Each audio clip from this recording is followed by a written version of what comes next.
पाकिस्तान पर, पाकिस्तानियों पर क्यों कर आज़ाब नहीं आएगा। लेन देन के मामलात में गड़बड़ करना ये हमारी कौमी सिफ्त है। हम लोग मिलावट बड़ी खुशी से करते हैं, मिलावट भी करते हैं, तोल में भी गड़बड़ करते हैं। मैं सवाल का जवाब नहीं दूंगा, आप बताएं कि क्यों कर आज़ाब नहीं आएगा। अभी तक मैंने आपके और मामलात को तो डिस्कस किया ही नहीं। मैं तो सिर्फ इन्हीं चीज़ों के बारे में बात करूँ। दूसरों का हक खाते ना, दूसरों का हक खाते हैं, दूसरों का माल खाते हैं आप, ठीक है। आपने इसका नाम रखा हुआ है सूद। ये मामला जो भी हैं भाई, देखो मैंने एक चीज़ उसूल बनाया हुआ है, MMM। मजहबी मामलात के अंदर मैं कोई गुफ्तगू नहीं करता, लेकिन मैं जो बात करूंगा ये इंसानियत और इखलाकियात के पैमाने पर हो। आप इस्तेहसाल करते हो ना, आप इस्तेहसाल करते हो। इस्तेहसाल के माने होते हैं एक्सप्लॉयटेशन का। उस दौर में भी लोग एक्सप्लॉयटेशन करते थे, परेशान माली तौर पर, जिन लोगों के पास कम पैसे हैं, मुफलिस हैं, कोई चीज़ अफोर्ड नहीं कर सकते, जब वो किसी से उधार या कर्जा लेते थे तो उन पर नाजायज़ तौर पर यूजरी ली जाती थी। यूजरी जो है उसकी ट्रांसलेशन सूद नहीं होती, रिबा होती। इसमें उनसर होता है एक्सप्लॉयटेशन का। ये समझना खैर एक मुख्तलिफ चीज़ है। मैं तो इक्तसादियात का, माशियात का तालिब इल्म हूं। आप पर आज़ाब क्यों कर नहीं आएगा? आप तो रिबा में लगे। जो बेटी की शादी नहीं कर सकता, आप कहते हो उधार ले लो, और आपको पता है उसको लौटाने में तकलीफ होगी, आप उससे डबल ट्रिपल आप उस पर चार्ज करते हो रिबा। आप लफ्ज़ यूज़ करते हो सूद।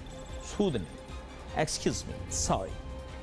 मैं नहीं महसूस करता कि हमारी सारी कौम जो है वो माजरत के साथ ये बिल्कुल जो है ये सिस्टम जो होता है एक्सप्लॉयटेटिव सिस्टम, ये मैं आप बताऊं कि ये किसी तौर पर शरन जायज़ नहीं है। मैं दीनी एतबार से बात कर ही नहीं रहा। शरन भी जायज़ नहीं है, अखलाकी तौर पे भी गलत है, इंसानियत के तस्वुर में भी गलत है। अंग्रेज़ भी इसे गलत कहता है, हम भी गलत बोलते हैं, सारी दुनिया उसको गलत कहती है। एक्सप्लॉयटेशन। वो जो गाड़ी खरीद नहीं सकता, आप कहते हो गाड़ी खरीद लो, वो गाड़ी खरीद लेता है, फिर उसके ऊपर जो आप लेते हो उससे वो रिबा है। जब वो अफोर्ड नहीं कर सकता, आप उसका जो भी नाम रखना चाहो, अरेबिक्स में उसका नाम रख दो, इससे फर्क कोई नहीं पड़ता। बैंकर को टोपी तस्बीह दे देने से फर्क नहीं पड़ता भाईजान। मसला ये है कि आप पर अजाब क्यों करना है। नहीं, मैं गलत बोलूं तो मेरा गिरेबान पकड़ना यार। इंसानियत पे बात हो रही है, अभी मजहबी बात नहीं कर रहा। लेन देन में आप गड़बड़ करते हो ना, चिटर हो आप, नंबर 1 चिटर हो। जिसको मौका मिलता है दूसरे का माल खा जाता है, बेतबारे हो आप। लेन देन जो भी करते हो उसको लिखते नहीं हो। हम सब में गलती है, लिखना चाहिए, नहीं करते। सिवाय जो दस्ती चीज़ें होती हैं उसके अलावा हर चीज़ जो है लिख के करो, नहीं करते। कोई चीज़ आप सही नहीं करते हो। दूध में आप मिलावट करते हो, चिटर हो आप, चिटर हो आप। मैं बोलता हूँ पूरा टीवी के ऊपर ये मैं बात बोलता हूँ, आप आलमी सतह के चिटर हो। आप दूध में मिलावट करते हो, आप मसालों में मिलावट करते हो, दालों में पत्थर डालते हो, चावल में पत्थर डालते हो। आप पर आज़ाब क्यों करना है? जिसको एतराज़ है भाई, मैं बोल रहा हूं, मेरा गिरेबान हाजिर है। मैं गलत बोल रहा हूं तो मुझे बताना। और फिर बार बार एक ही बात कह रहा हूं, तुम पर आज़ाब क्यों करना है। फिर आता है तो तुम रोते हो। मैं बताऊं, इतने ज़्यादा जो हम लोग टेंशनों का शिकार है ना, हर पाकिस्तानी शुगर का मरीज़ है या बनने वाला है, दिल का मरीज़ है या बनने वाला है, हाइपरटेंशन का मरीज़ है या बनने वाला है। क्योंकि भाई तुम कौम भी ठीक नहीं हो, तुम बंदे भी ठीक नहीं। और ये मैं अपनी कौम से कह रहा हूँ, क्योंकि इस्लाह सबसे पहले अपनी कौम से शुरू की जाती है। माशी मामलात पे बात कर रहा हूँ भाईजान मैं। इखलाकी मामलात तो आपने व्हाट्सएप पे देख ही लिए हैं। आप लोगों के क्या हैं? आप लोग क्या इखलाकी तौर पे दुनिया को कहते हैं हम मशरिकी माशरा हैं। आप जो मशरिकी माशरा हो, आप एक्सपोज हो चुके हो, सानिया कसूर में भी एक्सपोज हो चुके हो आप लोग, और जिन मामलात जो वीडियोस पे चल रहे हैं ये भी आप एक्सपोज हो चुके हो। मैं तो अभी सिर्फ माशी मामलात पे बात कर रहा हूँ। एक छोटी सी ब्रेक लूँगा, वापस आऊँगा। मेरे साथ जनाब मोहम्मद इरशाद साहब शामिल होंगे, जो कि साबिक चेयरमैन FBR रहे हैं। FBR के मामलात पे भी बात करूँगा, और इन मामलात पे भी बात करूंगा। ख़ास तौर पे रिश्वत हमारा शिवा बन चुका है, देना और लेना, और फिर आप पर आज़ाब क्यों करना है। मैं कोई मजहबी बात नहीं कर रहा, मैं सिर्फ टेक्निकल बात कर रहा हूँ, इसका जवाब देना मुझे। Let's take a short break.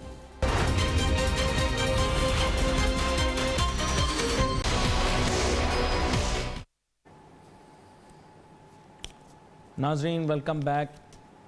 बात बजट पे करनी है, लेकिन मैंने आपको मईशत के वो हकायक बताए हैं जो आपकी आंखें खोल के रखते हैं। मेरे साथ थोड़ी देर के अंदर साबिक चेयरमैन FBR जनाब मोहम्मद इरशाद साहब भी शामिल गुफ्तगू होंगे, और मैं अब उनको वेलकम करना चाहूँगा। वेलकम करता हूँ आपको मोहम्मद इरशाद साहब। Very much Ali, thank you very much dear. इससे कबल कि मैं आपको बजट के मुतल्लिक सवालात पूछूं, मैंने आज अजीब सा मौजू रखा है। पाकिस्तान के अंदर, दुनिया के अंदर, इंसानियत के तसव्वुर के अंदर, इखलाकियात के तसव्वुर के अंदर माशियात में फेयर होना, क्लियर होना, ट्रांसपेरेंट होना, ये बहुत ज़रूरी। मेरा प्रोग्राम मजहबी नोयत का नहीं है, ना ही मैं मजहबी गुफ्तगू कर रहा हूँ, लेकिन मोहम्मद इरशाद साहब मैंने चंद चीज़ें हाईलाइट की। Number 1, food adulteration. Number 2, inaccurate weights and measure, तोल में गड़बड़, लेन देन में नाइंसाफ़ी और इस्तेहसाल, एक्सप्लॉयटेटिव सिस्टम, एक्सप्लॉयटेशन, चाहे वो हमारे फाइनेंशियल इंस्टीट्यूशंस के ज़रिए हो, in the form of interest on consumer loans और अनप्रोडक्टिव लोन्स, या फिर exploitation from tax authorities in the form of indirect taxes which impact the poor more than they impact the rich. Sir मेरा मौजू तो ये नहीं, लेकिन इसकी रोशनी में मैं आपको ये बताना चाहता हूँ कि फिर आज़ाब पाकिस्तान पर, पाकिस्तानियों पर क्यों ना आए, जब इज्तिमाई लिहाज से, इनफरादी तौर पे और हुकूमती तौर पर, हुकूमती सतह पर हम इस हद तक माशी तौर पर भी, अखलाकी तौर पर भी और इंसानियत के तस्वुर में भी गिर चुके हैं। मैं चाहूँगा इसके ऊपर थोड़ी सी बात करें, फिर मैं FBR पे आता हूँ। Thank you very much Ali. मैं बिल्कुल, आपने जो बातें की हैं ये तो अब हमारे सोसाइटी की आम सी बीमारियां हो गई हैं, और अगर आपने बिल्कुल जो आपका कॉन्टेक्स्ट है वो तो रिलीजियस नहीं है, लेकिन ये चूंकि हमारी मॉरल वैल्यूज, कल्चरल वैल्यूज और रिलीजियस वैल्यूज एक है करीबन, तो इसको अगर रिलीजियस कॉन्टेक्स्ट में भी देखा जाए तो इससे तो कौमें तबाह हो ही हैं। तारीख भी गवाह है, और सबसे बड़ी बात है कि कुरान खुद इसका गवाह है कि इससे कौमें तबाह हुई है, बट बदकिस्मती से हमने इससे कुछ सीखा नहीं है। मैं स्ट्रेट अवे, जो आपने टैक्स की, इनडायरेक्ट टैक्स की बात की है, 100% आपकी बात ठीक है। और अब भी जो टैक्स लगा है और जो गवर्नमेंट की अभी जो स्टेटेड पोजीशन है, वो भी ये कह रहे हैं कि शायद वो डायरेक्ट टैक्सेस पे उस किस्म का एम्फेसिस नहीं है जो होना चाहिए था। बल्कि अगर आप ये जो इस दफा कलेक्शन हुई है, जो अल्लाह ताला करे कि जो रिवाइज टारगेट है वो अचीव हो जाए, शायद 100-200 बिलियन का शॉर्टफॉल हो, लेकिन अगर हो भी जाए तो आप इनका डायसेक्शन करके देख लें तो इस दफा भी इनडायरेक्ट टैक्स जो है वो करीबन 4 to 5% बढ़ा है। तो 4 to 5% अगर ये पर ईयर बढ़ता जाएगा तो इसका प्रेशर तो हर गले पे फील होगा, सारे मुल्क में फील होगा, और सबसे ज्यादा गरीब को फील होगा। मुझे ये समझ नहीं आ रही कि हम क्यों इनडायरेक्ट टैक्स की तरफ जा रहे हैं, जबकि डायरेक्ट टैक्स जो है वो अब इसका ये टाइम था और ये इनका जो मैनिफेस्टो था उसी का भी ये हिस्सा था कि इन्होंने तो डायरेक्ट टैक्स को बढ़ाना था।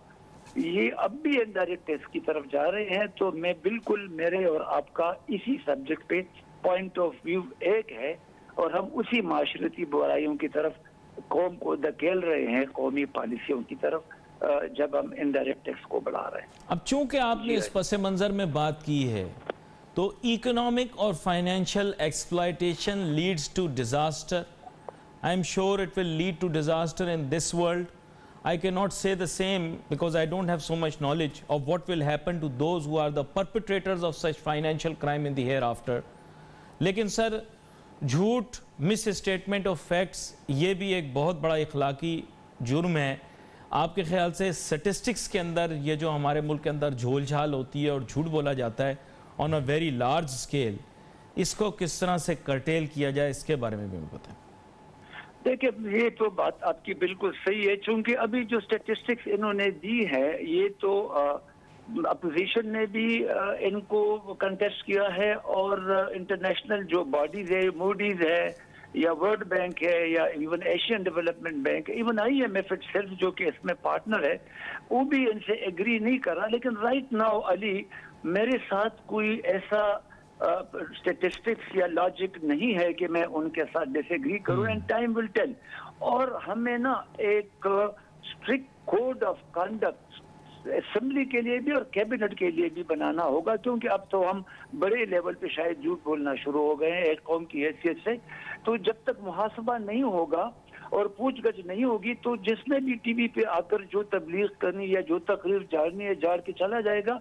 हमारे तो काफी लोग बेचारे, वो तो अनपढ़ है और वो तो सब स्टेट से जो बंदा बोलता है उन पे यकीन करता है। तो अगर उसका यकीन करता जाएगा तो हम इस दलदल में और ज्यादा फंसते जाएंगे। जो आपकी ग्रीवेंस है या जो आपका की परेशानी है, ये एक कौमी सोच का बिल्कुल आकाश है। मैं भी एग्जैक्टली यही सोचता हूँ, अगर ये फैक्ट्स कल गलत निकल आए तो ये शायद हमारे तारीख का, माशी तारीख का सबसे बड़ा अलमिया होगा। और मैं चाहता हूँ कि ठीक निकले, ऐसा न हो जो आपको शक है या जो लोगों को शक है।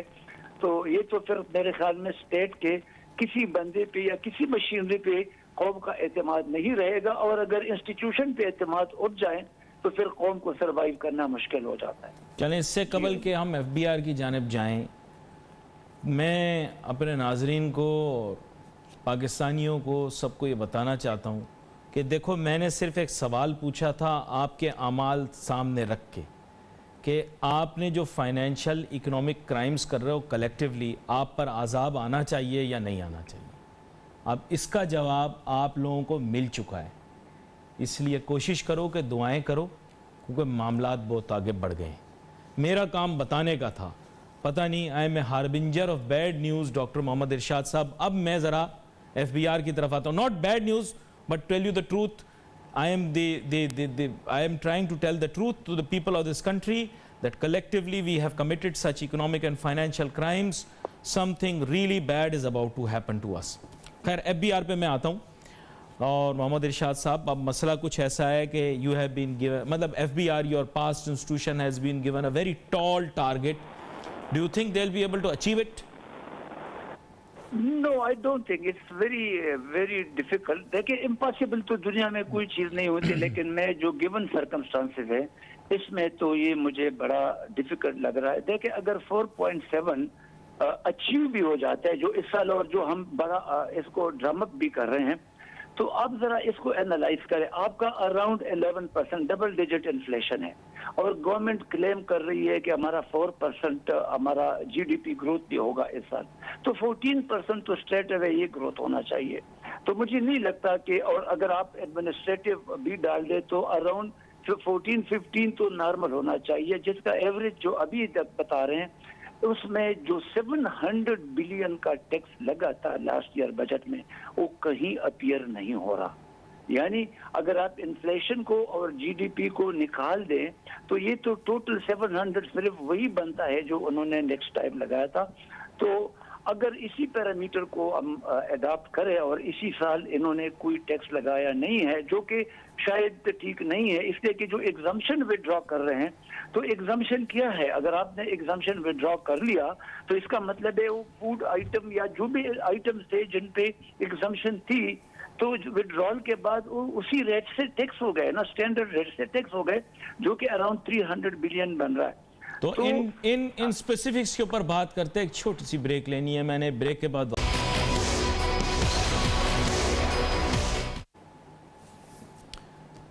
वेलकम बैक नाजरीन। अब बात हो रही थी बिलवास्ता बिलावास्ता टैक्सेस के ऊपर, डायरेक्ट इनडायरेक्ट टैक्सेस के ऊपर, और दीगर भी जो टारगेट्स हैं कितने रियलिस्टिक हैं, कितने अचीवेबल हैं।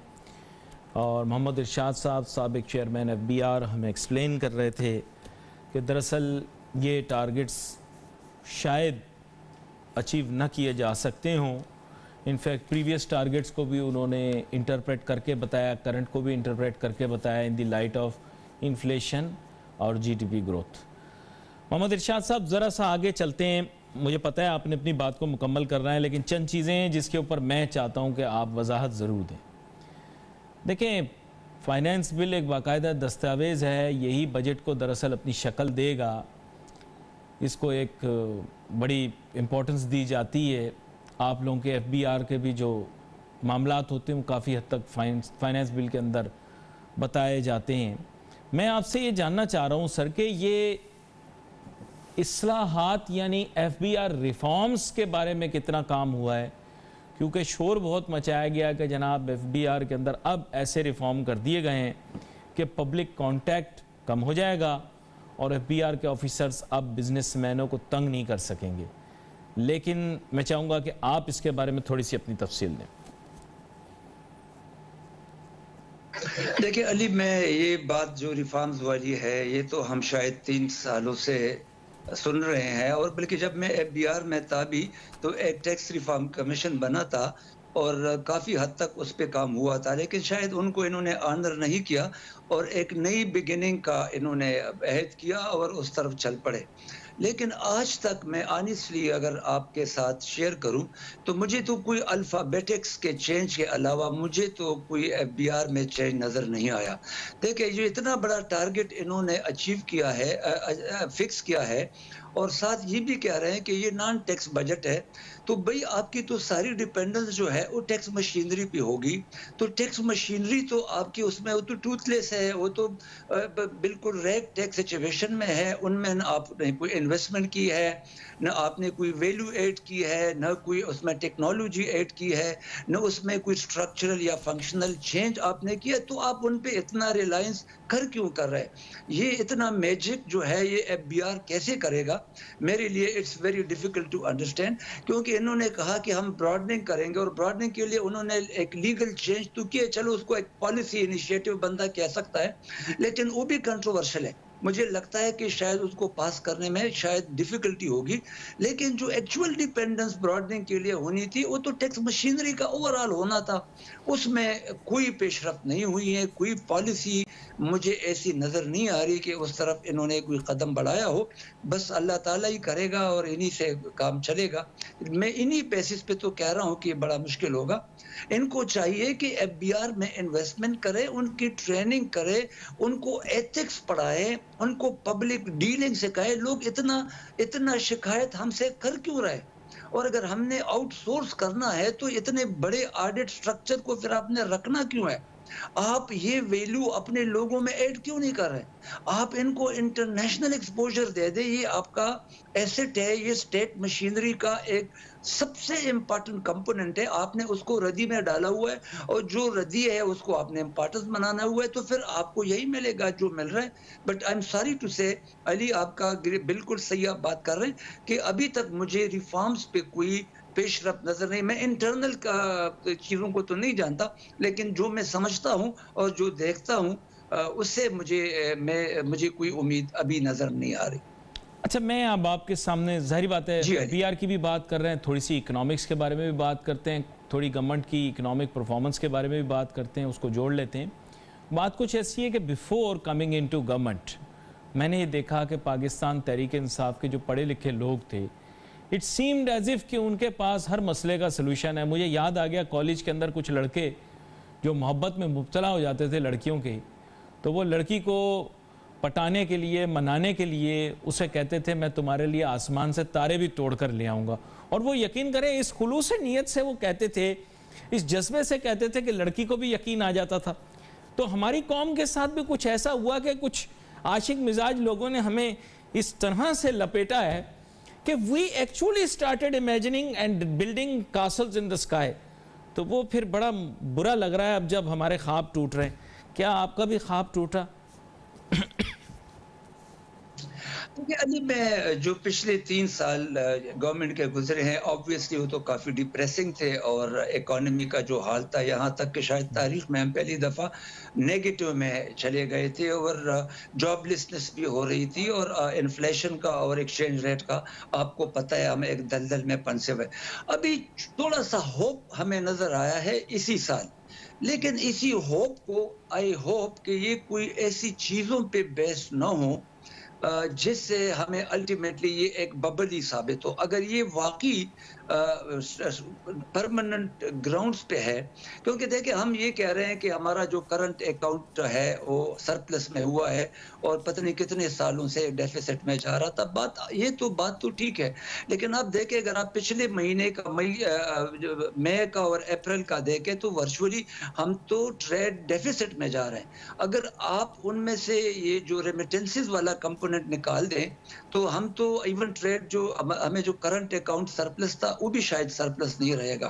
तो ये चैलेंजेस तो हैं। देखिए हमें कोविड का नुकसान बड़ा हुआ, लेकिन कोविड का हमें फायदा भी बड़ा हुआ। देखिए आपको अराउंड 1.4 बिलियन आपको IMF ने, अराउंड 1 बिलियन प्लस आपको वर्ल्ड बैंक ने, और इसी तरह एशियन डेवलपमेंट मिला के कोई 3 to 4 बिलियन तो हमें फायदा डॉलर्स का हुआ ना। तो वो डॉलर्स हमारे पास रहे, हज उम्रा पे पाबंदी रही, लोग बाहर नहीं गए। तो करंट अकाउंट जो है वो कोई सॉलिड ग्राउंड पे बेस नहीं है, क्योंकि एक्सपोर्ट्स हमारे उस तरह से नहीं बढ़े जिस तरीके से मैसिवली हमने एक्सचेंज रेट की डिप्रिसिएशन की।